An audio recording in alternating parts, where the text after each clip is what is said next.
प्रकाश आ रहा है, थोड़ी देर इसमें बैठ के बना लेती हूँ। पड़ोसी के आंगन से आने वाले प्रकाश में बैठ करके मैंने दिया बनाए। महात्मा बोले पड़ोसी कौन है, इसके यहाँ धन कहाँ से आता है? बोले पड़ोसी मैंने सुना है कि उसकी पत्नी बच्चे यहाँ रहते हैं, आदमी तो बाहर ही रहता है। क्यों? वो डाकू है, वो जगह जगह जाके चोरी चकारी करता है, उससे जो धन मिलता है उसी से उसका घर चलता है, महीना 2 महीना में एक बार आता है। महात्मा समझ गए, चोरी से कमाए गए धन से तेल खरीदा जाता है, उस तेल से दिया जलाया जाता है, उस तेल के दिया के प्रकाश में बैठ के आपने बाती बनाई और उस बाती को जाकर के बाजार में बेचा, उससे जो धन कमाया उससे सब्जी खरीद के आपने सिद्ध करके मुझे पवाई और मेरे मन में विकार आ गया। सोचिए हम बच पा रहे होंगे कहीं भी? जहां इतना सा भाव चित्त में विकार ला सकता है तो हम तो आए दिन कुछ ना कुछ गलत कर रहे हैं, हम बच पा रहे होंगे? इसलिए अपने आप को दूध का धुला ना समझा जाए, ना अपने आप को दूध का धुला बहुत माना जाए। सबको पता है और सब जानते हैं कि संसार में विकार युक्त सब हैं। बस जितना हो सके प्रयास करो कि हम बचें विकारों से और विचारों से। कैसे बचा जा सकता है? 24 घंटा ठाकुर जी को देना प्रारंभ कर दो।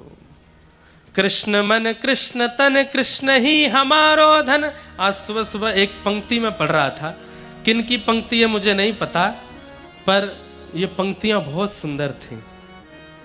वो 2 ही लाइन थी उसमें, तो मैं लिख के लाया कि अगर मन हुआ तो गाएंगे।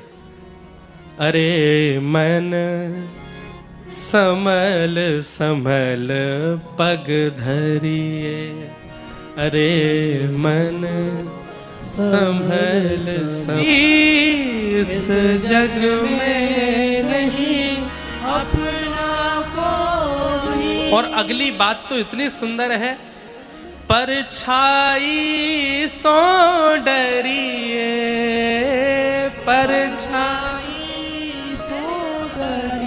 अपनी परछाई से भी डरिए। सूर्य के प्रकाश में जब अपनी परछाई को देखो तो उसको भी कह दो तू भी मेरी नहीं है, तू भी मेरे साथ नहीं। तो जब परछाई अपनी नहीं हो सकती तो और कौन अपना होगा? इस जग में नहीं अपना कोई, इस जग में नहीं अपना कोई, परछाई सो डरिए,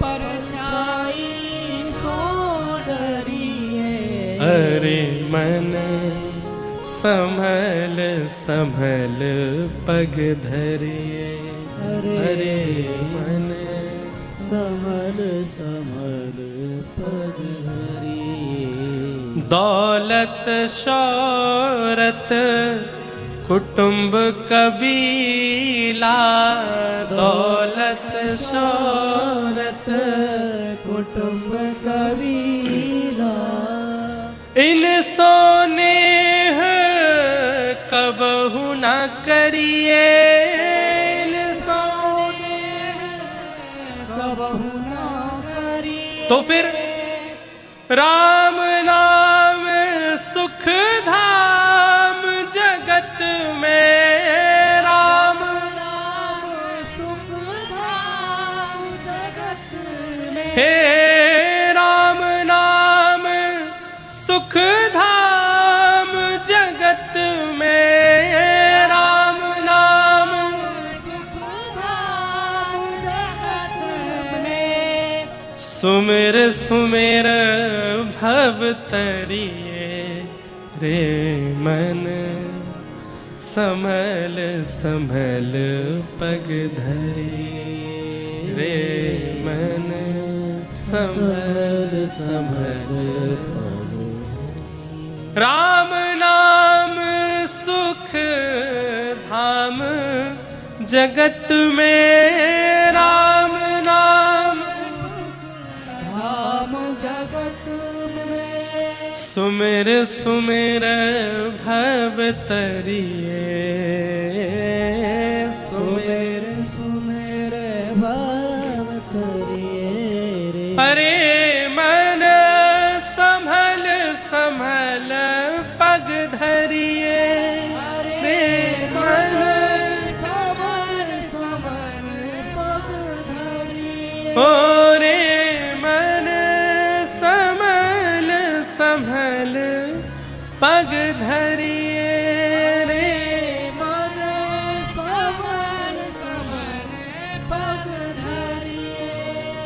इस जग में नहीं आप ना कोई, परछाई सो डरिए, अपनी ही परछाई से डरिए, कोई अपना नहीं है इस संसार में।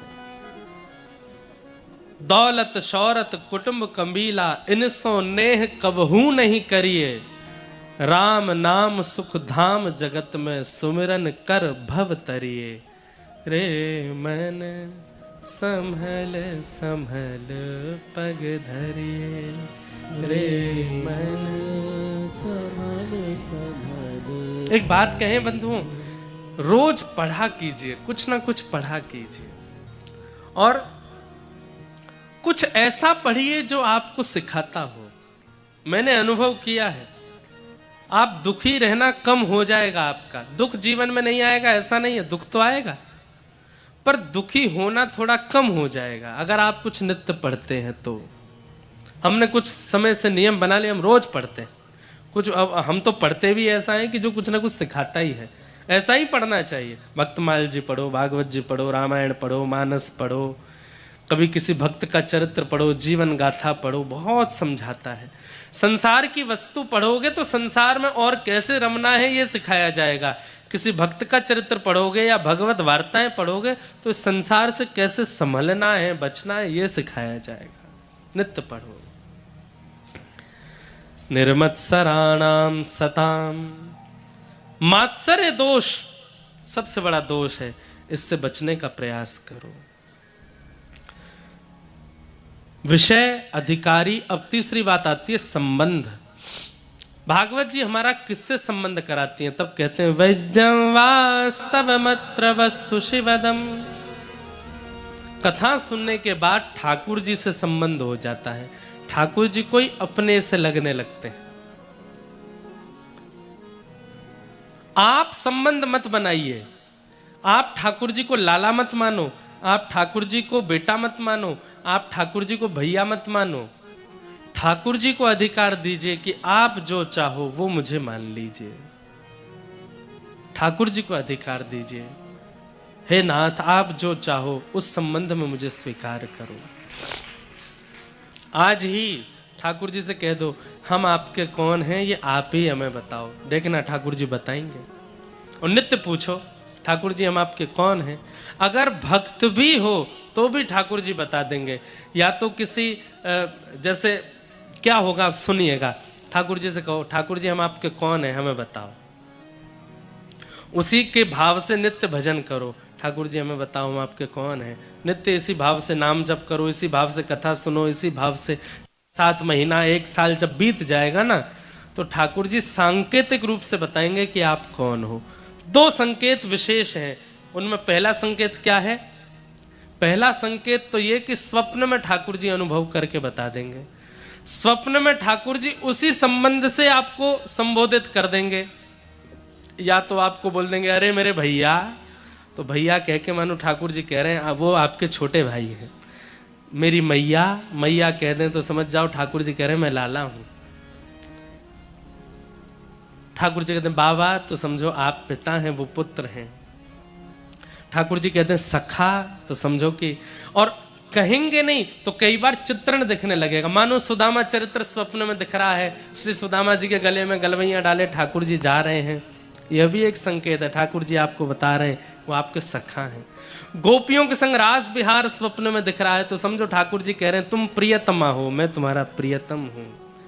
पहला संकेत स्वप्न में ठाकुर जी लीला का अनुभव करा देंगे। दूसरा संकेत किसी आचार्य या किसी वैष्णव या किसी वृंदावन से संबंध रखने वाले महापुरुष से आपको वो संबोधित करवा देंगे। आपने उनको प्रणाम किया और प्रणाम करके उन्होंने आपको देख करके कुछ कह दिया, अरे मैया तुम तो बड़ी भोली हो। अब मैया उनके मुख से भी निकले तो भी ठाकुर जी का संकेत मानो। अरे लाली तू तो बड़ी प्यारी है। लाली मतलब ठाकुर जी आपके गुरु हैं, आप उनके शिष्य हो या बालक हो। इस प्रकार से संकेत ठाकुर जी करा सकते हैं उस भाव में कि ठाकुर जी का आपसे संबंध क्या। तीसरा संकेत और है क्या, कभी भी कथा सुनोगे, कभी भी कोई लीला सुनोगे, कभी भी कोई किताब पढ़ोगे या कभी भी किसी भक्त से या वैष्णव से चर्चा करोगे तो एक ही चर्चा बार बार होती है। कथा सुनी तो उसमें रास का प्रसंग आता है, लीला देखने गए तो उसमें भी रास का प्रसंग आता है, किसी से वार्ता हुई तो भी रास की बात होती है, 4 कथाओं में गए, चारों कथाओं में रास की ही बात हुई। तो समझो ठाकुर जी गोपी भाव का संकेत कर रहे हैं। 4 वैष्णवों से मिले तो चारों वैष्णवों से एक ही संबंध की चर्चा हुई, यशोदा जी के संबंध की चर्चा हुई, तो तक समझो ठाकुर जी संकेत कर रहे हैं। वैद्यं वास्तवमत्र वस्तु शिवदम। ठाकुर जी से संबंध होना ये कथा का एक संकेत है, कथा का एक फल मान लीजिए कि ठाकुर जी के प्रति फिर भगवान की बुद्धि नहीं है, ठाकुर जी के प्रति कोई भगवत बुद्धि नहीं है, ठाकुर जी के प्रति अब अपनत्व की बुद्धि प्रकट हो चुकी है। कई लोग बोलते हैं हम मंदिर जाते हैं तो ठाकुर जी को देख के नेत्र सजल हो जाते हैं। नेत्र सजल क्यों होते हैं? हम कथा सुनने जाते हैं तो नेत्र सजल हो जाते हैं। हम किसी संत महापुरुष के दर्शन करते हैं तो हमारे नेत्र सजल हो जाते, क्यों? नेत्रों से आंसू क्यों आता है? कई जन्मों से बुला रहे हो, कोई तो नाता जरूर होगा। हमारे हृदय का एक स्वरूप है कि वो अति सामीप्यवर्ती का जब दर्शन करता है तभी उसमें भाव प्रकट होता है। हमारा मन ऐसे ही किसी के सन्मुख भाव प्रकट नहीं कराता। अति सामीप्यवर्ती जब सामने आता है या अति हृदय स्पर्शी कोई बात कह देता है तभी उसमें भाव प्रकट होता है, उसमें भावुकता आती है। ठाकुर जी को देख के, ठाकुर जी के जनों को देख के, कथा सुन करके यदि भाव उमड़ रहा है उसमें मतलब ठाकुर जी कोई संकेत कर रहे हैं। आज हमारे मध्य प्रदेश शासन के पूर्व गृह मंत्री श्री नरोत्तम मिश्रा जी पधारे हैं। आपका बहुत बहुत अभिनंदन, बहुत बहुत स्वागत। और आप तो हमारे ब्रज के पास के ही हैं। एक प्रकार से ग्वालियर दतिया जो है ये हमारे ब्रज की सीमा ही है, तो एक प्रकार से हमारे ब्रज के ही हैं। वहाँ ग्वालियर के पास में जो गोहद एक स्थान बताते हैं, ऐसा हमने सुना है कि ठाकुर जी गैया चराने वहाँ तक भी जाते हैं। और दतिया पीताम्बरा मैया जो है ये हमारे लाला की बहन ही है। वैसे तो विंध्यवासिनी मैया को बहन माना जाता है, पर योग माया जो है ये ठाकुर जी की बहन ही है। तो उनके संरक्षण में, उनके आशीर्वादत्व में जो भी निवास करते हैं वो सब ब्रजवासी ही माने जाएंगे। तो आप भी हमारे ब्रज के ही हैं, इस भाव से, इस नाते बहुत बहुत आपका अभिनंदन। एवं मध्य प्रदेश शासन के राज्य मंत्री श्री दिलीप जायसवाल जी भी आए हैं। आपका भी बहुत बहुत अभिनंदन, बहुत बहुत स्वागत। ये खूबी है, हमको लगता है कि कहीं उत्तर प्रदेश वाले हमको पकड़ के बहुत डांट नहीं दें, पर यह खूबी है मध्य प्रदेश के समस्त मंत्रिमंडलों की। कथा में जैसे आकर के कथा का रूप बनाना चाहिए वो मध्य प्रदेश के मंत्रीजन जानते हैं। बिल्कुल शांति से आकर के अपना विराजमान होंगे, कथा श्रवण करेंगे। और ये और प्रांतों के मंत्री और वहाँ के नेताओं को सीखना चाहिए कि मध्य प्रदेश के मंत्रिमंडल कैसा है, इतने भावना से कथा श्रवण करते हैं। और महाराज आए दिन मध्य प्रदेश में बड़ी बड़ी कथाओं के आयोजन वो यहाँ के राजनेता ही कराते रहते हैं। अन्य प्रदेशों में तो बड़े बड़े उद्योगपति कराएंगे, बड़े बड़े लोग कराते हैं, पर यहाँ तो बड़े बड़े राजमंत्री कराते हैं। इसलिए हमको मध्य प्रदेश के राजनेता गण हमको बड़े अच्छे लगते हैं कि यहाँ के राजनेताओं में धर्म के प्रति आस्था, विश्वास, समर्पण बहुत है। ठाकुर जी कृपा करें, मध्य प्रदेश ऐसे ही राज शासकों के हाथों में रहे, ताकि धर्म का जो संचार ऊर्जा है वो यहाँ से बढ़ती रहे। भारत का हृदय है मध्य प्रदेश, और यहाँ पर ऐसे राजनेता हैं, इसलिए बड़ी प्रसन्नता है। गाइए। कई जन्मों से बुला रहे हो, कोई तो नाता जरूर होगा। कई जन्मों से बुला रहे हो, कोई तो नाता जरूर होगा। नजरों से नजरें मिला न पाऊं, मेरी नजर का कसूर होगा। नजरों से नजरें मिला न पाऊं, मेरी नजर का कसूर होगा। तुम ही तो मेरे माता पिता हो, तुम ही तो मेरे बंधु सखा हो, तुम ही तो मेरे माता पिता हो, तुम ही तो मेरे बंधु सखा हो। कितने रिश्ते तुम संग मेरे, कोई तो नाता जरूर होगा। कितने रिश्ते तुम संग मेरे, कोई तो नाता जरूर होगा। हरे कृष्ण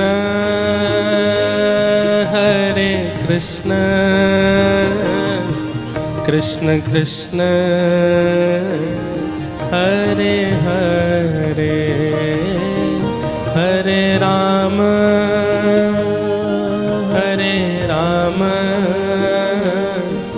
राम राम हरे हरे। गाइए। हरे कृष्ण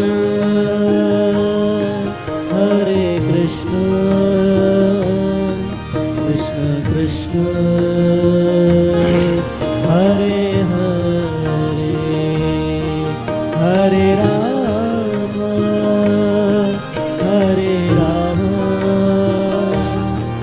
राम राम हरे हरे। हो कभी बुलाते हो वृंदावन में, कभी बुलाते हो मधुबन में, कभी बुलाते हो वृंदावन में, कभी बुलाते हो मधुबन में। अपने घर में रोज बुला। मीराबाई के दादाजी, उन्होंने नियम रखा था कि 365 दिन कथा चलती ही रहती थी मेड़ता में। श्री राव दूदा जी, मीराबाई के दादाजी, उनका नाम था राव दूदा। उनका नियम था 365 दिन कथा चलती थी, और मीराबाई बचपन से ही अपने दादाजी की उंगली पकड़ के जाती और कथा सुनती थी। पर कथा में एक विचित्रता होती थी। क्या? कथा शुरू होती और मीराबाई छोटी सी लाली, उसके नेत्रों से आंसू। घर परिवार के सब लोग पूछते, मीरा तू क्यों रोती है? मीराबाई बोलती, पता नहीं। राव दूदा जी बोलते, मीरा तू क्यों रोती है? तुझे कोई डांटता है, कोई मारता है? ये व्यास जी ने कुछ ऐसा कहा जिससे? बोले, पता नहीं मुझे क्यों रोना आता है। मंदिर जाती हूँ, संतों को देखती हूँ, कथा में जाती हूँ, मुझे रोना आता है। क्यों रोना आता है इसका मुझे नहीं पता। मीराबाई जब थोड़ी बड़ी हो गई तब उनके मन में ऐसी भावना उत्पन्न होने लगी कि व्यास जी जिनकी कथा सुनाते हैं, मंदिर में मैं जिनका दर्शन करती हूं, ये मुझे कब मिलेंगे, ये जिज्ञासा प्रकट होने लगी। और आज उन्होंने, जोशी जी नामक एक वक्ता जाते थे कथा सुनाने के लिए मेड़ता में, उन्होंने जाकर के जोशी जी से पूछा, जोशी जी मेरे मन में एक जिज्ञासा है। जोशी जी बोले, पूछो क्या बात है। बोले, आप जिनकी कथा सुनाते हो ये मेरे जीवन में कब आएंगे। बस उसी समय जोशी जी समझ गए और राव दुदा जी से कहा, आप बचपन से पूछते हैं कि मीरा क्यों रोती है, क्योंकि मीरा का ठाकुर जी से कोई संबंध है। और बाद में वो प्रमाणित हुआ, क्योंकि मीरा पूर्व जन्म में ठाकुर जी की एक सखी थी जिसका नाम था माधवी, और उसी को किसी कारण से श्राप लगा था कि उसको विरह सहना पड़ेगा, इसीलिए वही माधवी मीरा बनकर के आई और खूब विरह सहा। तो अनायास कथा में जाकर के किसी वैष्णव को देख करके, मंदिर दर्शन करके आपके नेत्र सजल हो जाते हैं और आप स्वयं से पूछते हैं क्यों। तो उसका उत्तर यही है कि ठाकुर जी का आपसे कोई संबंध है और आपके किसी पूर्व में कोई अपराध के कारण आपको पुनर्जन्म लेना पड़ा है और आप पहचान नहीं पा रहे हैं कि वो संबंध क्या था, इसलिए भावुकता हो जाती है। तो जिनको भावुकता होती है वो बहुत सौभाग्यशाली हैं। ठाकुर जी को सजल नेत्रों से देखना चाहिए, ये तो शास्त्रीय बात है।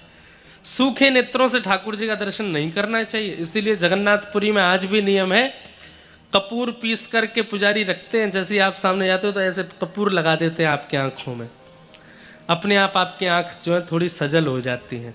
बोले ठाकुर जी को कठोर नेत्रों से मत देखो, सजल नेत्रों से देखो, भावुक नेत्रों से दर्शन करो। हमारे नेत्रों में आंसू आते नहीं, इसलिए कपूर लगा देते हैं वहां के पंडा पुजारी जो हैं, पर जिनके सहज ही नेत्रों से अश्रुपात हो रहा है वो सामान्य नहीं है, वो निश्चित ही भगवान से कोई संबंध उनका है। और वो संबंध क्या है ये आचार्य और गुरु कृपा करके स्पष्ट कर देंगे। श्री गोपाल भार्गव जी, आप भी पूर्व मंत्री हैं एवं वर्तमान विधायक हैं, आपका भी आगमन हुआ है, बहुत बहुत स्वागत, बहुत बहुत अभिनंदन।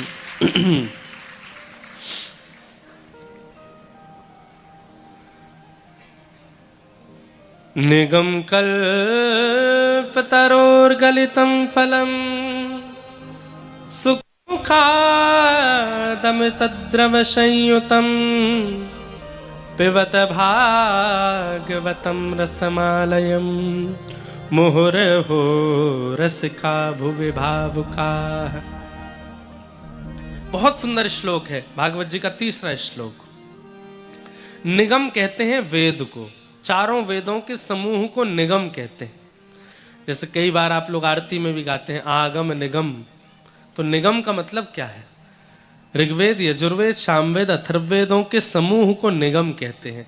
तो निगम कल्पतरोर गलितम फलम, निगम रूपी कल्प वृक्ष का पका हुआ फल है श्रीमद् भागवत। चारों वेदों का सार है भागवत जी। यदि आप श्रीमद् भागवत का श्रवण करते हैं तो एक प्रकार से आपने समस्त वेदों का श्रवण कर लिया, समस्त वेदों का भाव सुन लिया। निगम कल्पतरोर गलितम फलम, और श्रीमद् भागवत क्या है? फल है। श्रीमद् भागवत फल है। इसका मतलब क्या है? फल कब मिलता है? प्रयास करने पर, प्रयत्न करने पर, पुण्य करने पर फल मिलता है। कथा सुनने को मिल रही है, कथा जीवन में हो रही है, इसका मतलब प्रयास किया जा चुका है, इसका मतलब प्रयत्न किया जा चुका है, पुण्य किया जा चुका है, उन सब का फल मिल रहा है कथा के रूप में। निगम कल्पतरोर गलितम फलम। आप लोग आज यहाँ कथा में बैठे हैं, सागर वाले तो कुछ ज्यादा ही पुण्य कर रहे हैं। पिछली बार कथा हुई थी तो आपके पुण्यों का फल मिला, 6 महीना में इतने पुण्य कर लिए कि फिर से कथा हो गई। अब आप लोग और ज्यादा करोगे तो और जल्दी हो जाएगी। निगम कल्पतरोर। अच्छा, हमारे अनुश्री जी और शैलेंद्र जी ये जब फोन करते हैं एक ही महाराज जी अब सागर कब आ रहे हो? जिस दिन हम सागर से जाएंगे उसी दिन से ही पूछने लगते हैं कब आएंगे। मैंने अभी तो आके गए हैं। इनका बस चले तो ये हमको सागर से जाने ही नहीं दें, यहीं रख लें। पर एक कृपा है, सागर में गुप्त वृंदावन के रूप में श्री बिहारी जी तो यहाँ विराजते हैं, राधा वल्लभ जी विराजते हैं, श्री विट्ठल भगवान विराजते हैं। हम अभी अस्वस्थ हैं इसलिए 1-2 दिन तो अभी नहीं निकल पाए। जैसे नेक थोड़े तंदुरुस्त होंगे दौड़ दौड़ के जाएंगे, सब जगह प्रणाम करके आएंगे। और महाराज चिरौंजी की बर्फी की तो कहने क्या, मुझे किसी ने आकर के कह दिया, बोले महाराज जी चिरौंजी तो होती ही नहीं है इस बर्फी में। मैंने कहा है बिना चिरौंजी की बर्फी है, लेकिन वो भी बड़ी स्वादिष्ट होती है। और यहाँ की एक नमकीन और है वो भी बड़ी प्रसिद्ध है। कौन सी? गुजराती, गुजराती नमकीन सागर में। वाह गुजरात वालों को पता है ये बात। तो ये सब भी आप सब लोगों का सुख है। रात्रि में कभी कभी पिछली बार के हमको सारे दिन याद आ जाते हैं।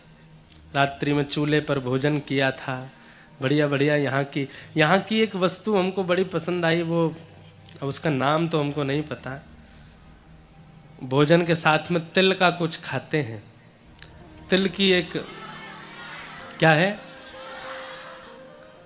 बोहरा, बिजौरा, मिर्च खाते हैं, उसको भी तला करके बिजौरा। और ये सब भोजन भी बहुत स्वादिष्ट, बिल्कुल ग्राउंडेड भोजन है, मतलब हाईटेक नहीं है, जमीन से जुड़ा हुआ भोजन भी। सब आनंद है। बस जल्दी थोड़े न स्वस्थ हो जाएं, फिर देखो हमारे ऊधम फिर शुरू होंगे। सागर में खूब सुख मिलता है। तो निगम कल्प तरो गलितम फलम, फल कैसे मिलता है? परिश्रम करने से फल मिलता है, पुण्य करने से फल मिलता है।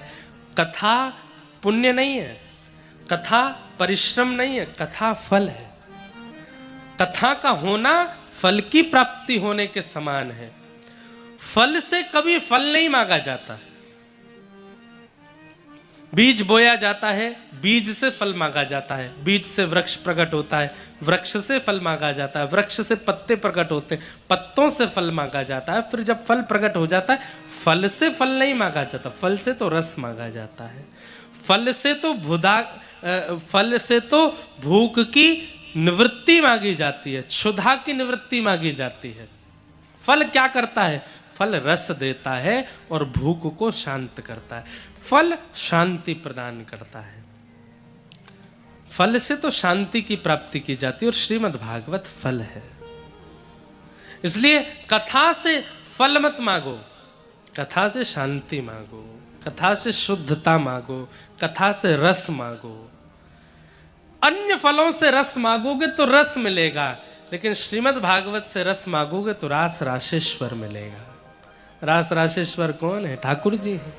रसो वैशः, रसों का समूह जो है वो रासेश्वर श्री कृष्ण। जैसे रस, फल में जो रस है, अब आम को ऊपर से खाओ, नीचे से खाओ, इधर से खाओ, उधर से खाओ, कहीं से भी खा लो, रस समान है।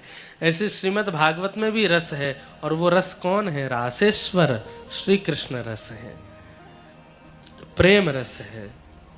जहां से भी उसका आस्वादन करो वो मीठा ही लगता है, सुख देने वाला ही होता है। रसो वैशः सुख मुखादमृतद्रव संयुतम। सुखदेव जी के मुख लग जाने से ये भागवत रस कैसा हो गया है? अमृत तुल्य हो गया है। पिबत भागवतम रसमालयम। भागवत की कथा को सुनो मत तो क्या करो? बोले पियो, जीवन में उतारो। मोहर हो रसिका भुवि भावुका। हे रसिक जनों, हे श्रोता जनों, हे प्रिय जनों, इस भागवती कथा को पीते रहो, सुनते रहो, इसका रस आस्वादन करते रहो, सदा इस रस में छके रहो। रोम रोम हूं मैं तो श्रवण मयी रे, कृष्ण नाम जपते श्रवण सुनो रियाली। ये रस कभी आप इससे ऊबो नहीं, सदा ये चित्त में आपके बना रहे, ये इच्छा आपके चित्त में होनी चाहिए। इस प्रकार 3 श्लोकों में मंगलाचरण करके अब सूत जी महाराज कथा कहना प्रारंभ करते हैं और अपने गुरु को प्रथम प्रणाम करते हैं। यम प्रव्रजल तमनुपेतमपेत कृत्यम, द्वैपायनो विरह कातर्या जुहाव, पुत्रेति तन्मयतया तरबोभिनेदु, तम सर्वभूत हृदयम मुनिमानतोस्मि।